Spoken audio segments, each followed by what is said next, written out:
A higher level of freedom is when you have to, as it were, to use Rousseau term, to reinvent social contract itself. And then there is even a more radical level,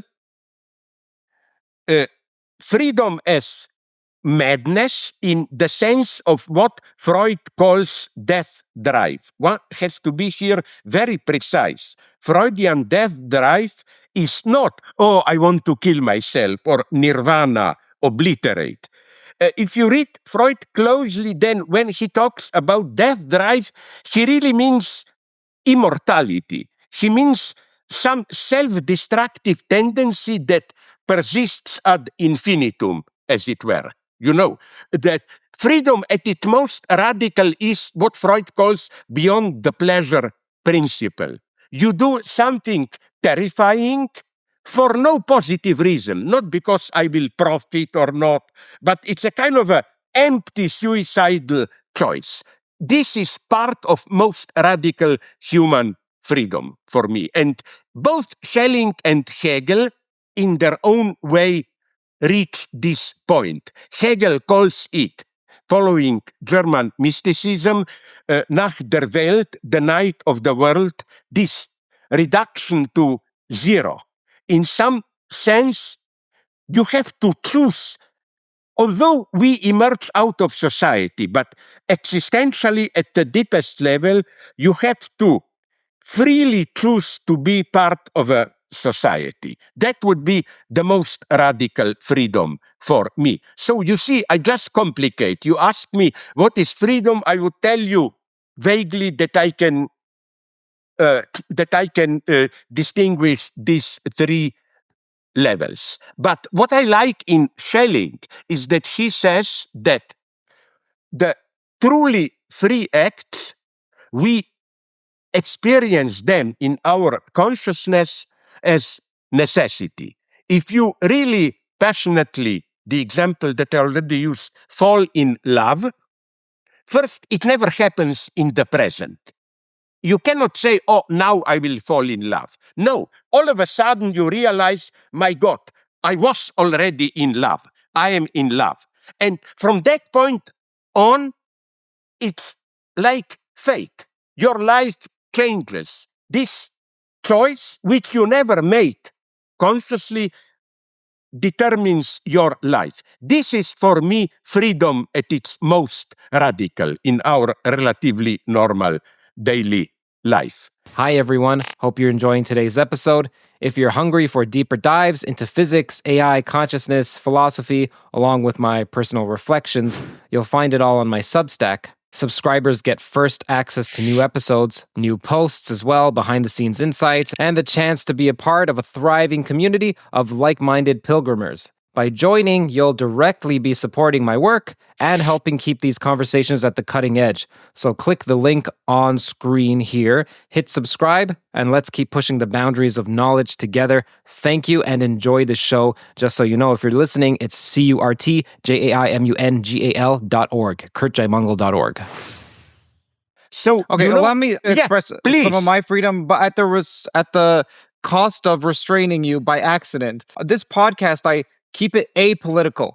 So that is to say, you are right. This is needed today. Okay, great, wonderful, and that's super difficult, I imagine, for you because everything's melded together. And so, if I ask you a question about consciousness, it may lead to politics, and it may lead to physics, and it may lead somewhere else, and it winds around. That's fine. I'm just asking you to skip the political part. I don't care about that for this sake of this, and I think new ground can be gotten to.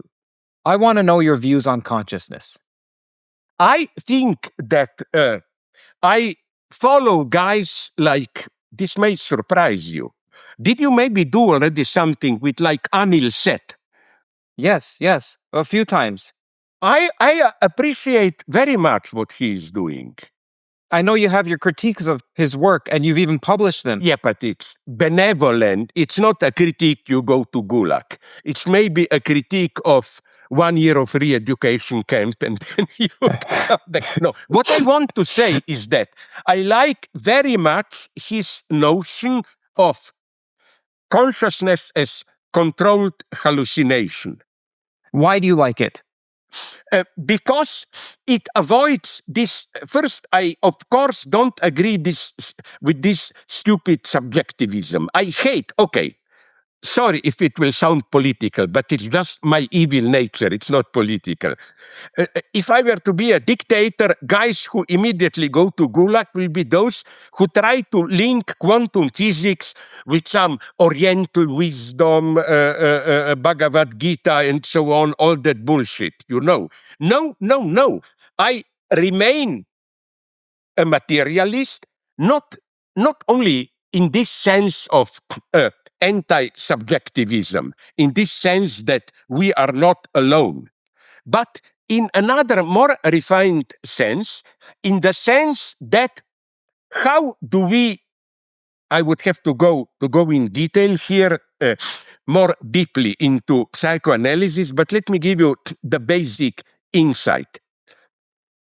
We only become ourselves. This is for me the most convincing theory of awareness, which is incidentally always self-awareness. Awareness is always reflexive. No? Let's say for me, I follow here Lacan. You confront, when you're already a small kid, you notice that people around you, father, mother, uncle, brothers, whoever, play certain games with you. They want something from you, implicitly. But you discover that not only that you don't know what this is, what do they want from me? Out of this questioning, awareness arises. Here I even, now you will again accuse me of jumping here and there, but I like vague analogies. You know, when Heidegger says that the key, when do you start to think about a hammer? Not when it functions smoothly, but when it falls apart. My God, what went wrong? Right. And so on. So I think that awareness, the original site of awareness, is the confrontation with this enigmatic other. Not divine, but these people around you. My God, what do they want from me? What am I for them? And this deep existential question is, here I agree with Freud and Lacan, is the basic hysterical question. The hysterical question is, why am I what you are saying that I am? You are calling me my master, my wife, whatever. Why am I what you are saying that what do you really want from me? This basic doubt. And I think this is part of basic human communication, so that I go here a step further. Our world is built as not just with natural objects, but especially with others. We construct a world to answer these dilemmas. The ultimate answer is paranoia. Paranoia is basically something crazy, but at the same time very rational. Paranoia says, don't worry, I can tell you exactly what others want from you. That guy has a mega plot against you, and so on and so on. Paranoia... Sorry, when you say that's the ultimate answer, do you mean that's the ultimate correct answer, or do you mean to say that's the inevitable result No. It's a crazy answer. It's a crazy answer, but it clarifies things. Like today, conspiracy theorists, no? They, you know what's so interesting with me in them, for me? First they say all this scientific knowledge is bluff, blah, blah, blah. But then all of a sudden they come with an absolute answer, you know. I think the enigma of the other, what does the other want from me, is original. There is no individuality, there is no self-awareness without it. And ultimately, even there is no freedom. We are free. I will give you another crazy definition, not all-encompassing, but one possible approach. We are free when the other remains non-transparent for us. If we were to know precisely what are we for the others, we would be reduced to an object. We wouldn't have this inner subjectivity, however we experience it. I'm going very fast here, but I'm just giving you hints. Let me make a simple analogy. So let's imagine you have a flashlight and we're in the dark. Okay, so we have this flashlight, but then we can't even know ourselves because in your model, consciousness or awareness is self-reflexive until it bounces off of another object. Now, if that object is transparent, then it would just go through. We wouldn't see it, so we wouldn't even know ourselves because in order to know ourselves, something needs to hit us. Yeah. Okay, re-educating Anil Seth, putting him in a camp for a year. I didn't hear that part. I want to know, what would you say to him? Where is he missing the mark? Where is he on the mark? I think that no, my point is much more precise. Here I agree with him. Also, I like very much that you introduced into this duality, me and another, something third is needed.